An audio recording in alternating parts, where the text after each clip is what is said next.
Hello, I'm Rhodes Ritenour, and I'm the Vice President of External and Regulatory Affairs with Bon Secours Health System in Richmond, Virginia. And I'm also a type 1 diabetic. And my name is Alana Ritenour. I'm married to Rhodes, and we are the authors of a children's book series called The Adventures of Rhodes and Alana. I was diagnosed with type 1 diabetes on October the 10th, 1983, and I've been living with the condition for the last 41 years. I was blessed to have a wonderful support team around me, and I'm still blessed to have that to this day.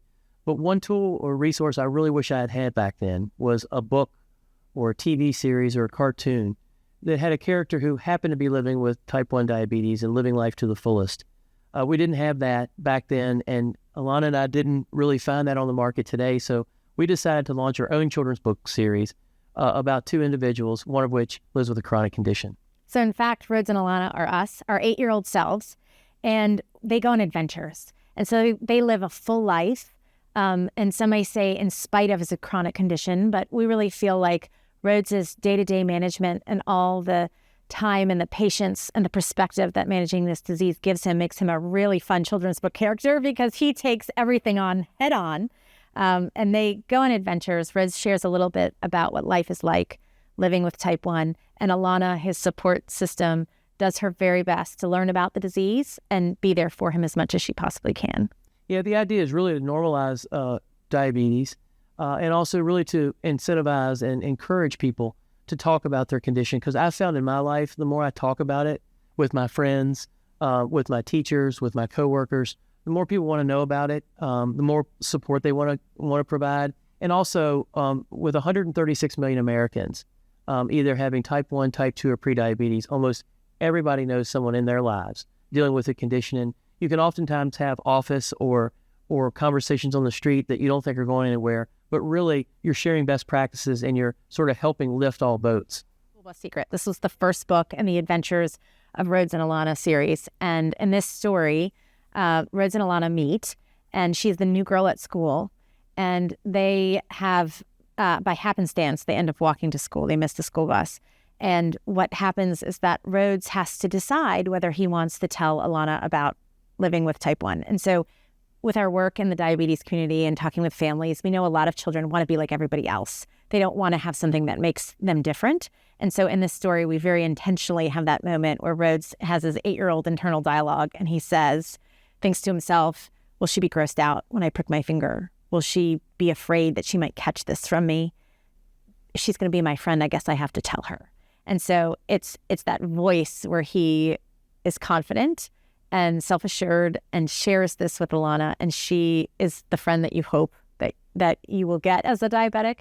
She's interested in it. She wants to learn about it. She's super impressed and amazed by what it takes to manage the disease, and she wants to be his friend.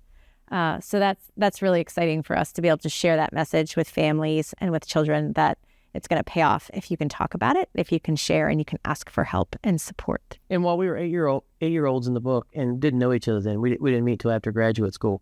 The story back then that we tell fictionally is much like the story that we live today, with Alana doing so much to help me manage my disease and being so supportive.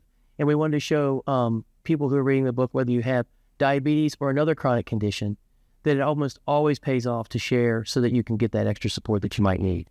Okay, and so then our second book is Bully Blues. And this one was really exciting for us because another issue that children living with a chronic condition may face is bullying by, in this case, a teammate on the baseball field who misunderstands why he's running off to see his mom, why he needs to go get a juice box.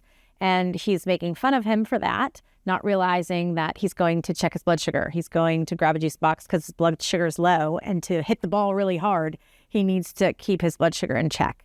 And so it takes a little education, but eventually they get there. And what's really fun about this story, Bully Blues, is that Rhodes shares a little bit about his diagnosis and the signs of type 1 diabetes that were missed by his family and his parents. They had no knowledge of type 1 diabetes. They didn't know the signs and symptoms. And so when he was tired, excessively tired and lethargic and thirsty, and seemed like his thirst couldn't be quenched, and he was wetting the bed as, a kindergartner, which was unusual.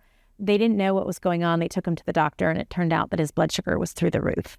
So we're able to share in this story, and while they're experiencing a fun adventure, Rhodes tells his friends about what that was like and some of those signs and symptoms. And then he also shares with them something that's really exciting for us is the fact that now, thanks to modern science and research, there's screening available. So children don't have to be diagnosed in the hospital with 600 blood sugar, but you can screen and find out, like with food allergies, that you may have the autoantibodies that are causing type 1 in your body.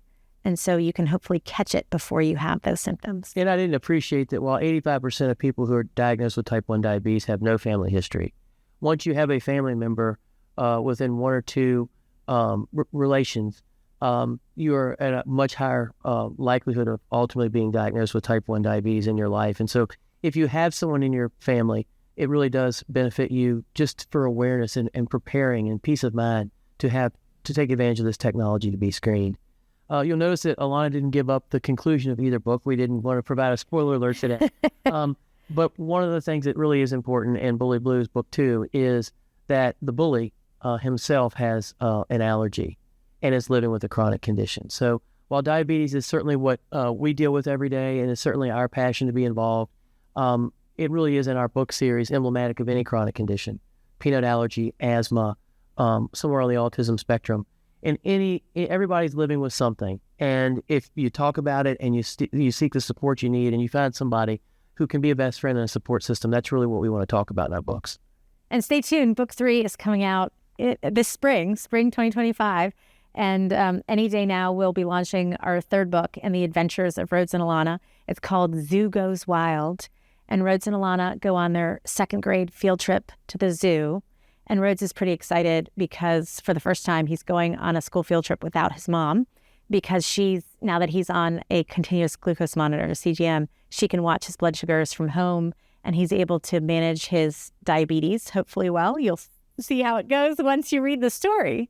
Well, we think it's our best adventure yet. The illustrations are phenomenal in a zoo, and it comes to another exciting head at the very end, too, which we hope that everyone will check out the series, get all 3 books, and give us feedback on what you think how you think the conclusion went. I think there are 2 things that I would focus on as a newly diagnosed family. One is building a healthcare team.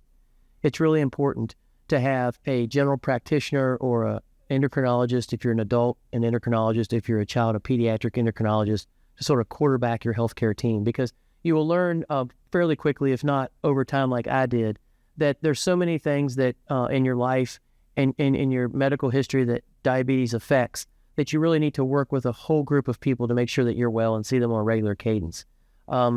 Certainly an endocrinologist, you need to see someone to take a look at your feet. You need to have your eyes checked. Dental health is really important, not to mention nutrition and mental health. There's so many people who need to help you that you really need to focus on building that team out from the get-go. And then the other piece of it is getting involved in the community so you can find other people and organizations who are supporting things that you want to be doing and that you need to be doing. Yeah, support from your friends and family is obviously very important. And but caregiver burnout is a real thing. And so not just for the individual who's dealing with a chronic condition, but for their families and their support system, having people around you that are going through the same thing and can relate is very important. So we have been involved in organizations that have provided those avenues for us to volunteer, to be in community, like Breakthrough T1D and the American Diabetes Association with other people. And then we felt like locally there was a void for that community. And so we started thediabetessupportgroup.org, which was in person originally. Now it's online, and it gives us an opportunity to provide community to other type 1 and type 2 diabetics. We share videos, best tips and tricks and practices for keeping a positive attitude and proactively managing diabetes. So we share nutrition tips and resources, and Rhodes talks about the pros and cons of technology. And it really does give us an opportunity to connect with people and encourage them, and especially those that are new to diabetes management. So on the support group, I really focus on what I have learned in practically managing a disease for more than 4 decades. And Alana focuses on what it means to really be a good caregiver, how to provide the support necessary without being a nag. And most of the content on our support group page, thediabetessupportgroup.org, is 1 and 2 minute videos where we focus on those things. We upload them to the site. And after they run on the homepage for a couple of weeks, they go into a library that can be searched. So if you wanted to learn something about counting carbohydrates or putting together a glucagon or packing for a trip, you can simply go to the library and search for that, and you will probably find a video or a post from us since we started the support group in 2010 about that very thing. And if you don't find it, then we welcome people to send us a note to ask us to comment on that. And since we're not doctors, this is just life experience. So this is us connecting with people in ways where we've experienced something and we feel like we have now value to add to someone who's new to diabetes. Or if you just want to hear somebody else who's going through something, that you are also a place to connect and to share support for others that are also living with this disease. We try to focus on being practical, positive, and proactive in managing the disease for sure. And it becomes a support group community mostly by the sharing that happens over social media. That's really the primary way to do it. And as Alana said, we started a support group in person, but we felt like a bigger group could come together. We could develop more community if we took it online and therefore made it national.